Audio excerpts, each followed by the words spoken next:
রাজশাহী এবং আশপাশের জেলা স্বাস্থ্যসেবার সবচেয়ে বড় প্রতিষ্ঠান রাজশাহী মেডিকেল কলেজ হাসপাতাল। তবে ৫০০ আসনের এই হাসপাতালটি এই অঞ্চলে রোগীর চাপ সামাল দেওয়ার জন্য যথেষ্ট নয়। তাই নগরীতে ৮০টি বেসরকারি হাসপাতাল এবং রোগ নির্ণয় কেন্দ্রের অনুমতি দিয়েছে প্রশাসন। এসব বেসরকারি স্বাস্থ্যকেন্দ্রের বিরুদ্ধে প্রায়ই ওঠে নানা অভিযোগ।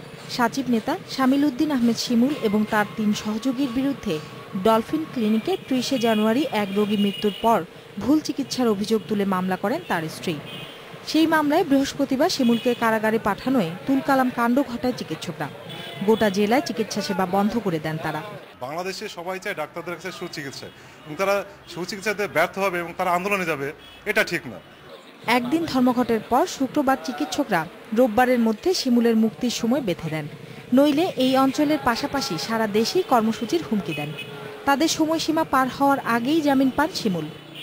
একটাই দাবি ছিল, জামিন হয়ে গেছে, এখন তো আমাদের আর কোনো কর্মসূচি থাকার কথাই না। আমরা সম্পূর্ণভাবে কর্মসূচি প্রত্যাহার করে নিয়েছি। রাজশাহী সিভিল সার্জন বলছেন, বেসরকারি হাসপাতালে সেবার মান নিশ্চিত করতে তাদের চেষ্টা চলবে। মহানগরীর উপর যেগুলো ক্লিনিক এবং ডায়াগনস্টিক সেন্টার আছে, এগুলো আমরা নিয়মিত মোবাইল কোর্টের মাধ্যমে তদারক করি। যদি কোনো অব্যবস্থাপনা দেখা যায়, সেই ক্ষেত্রে মোবাইল কোর্টের ক্ষেত্রে তাকে জরিমানা করা হয়। চিকিৎসক নেতা মুক্তিতে আপাতত স্বস্তি ফিরলেও উদ্বেগ এখনো কাটেনি রাজশাহীবাসীর মনে।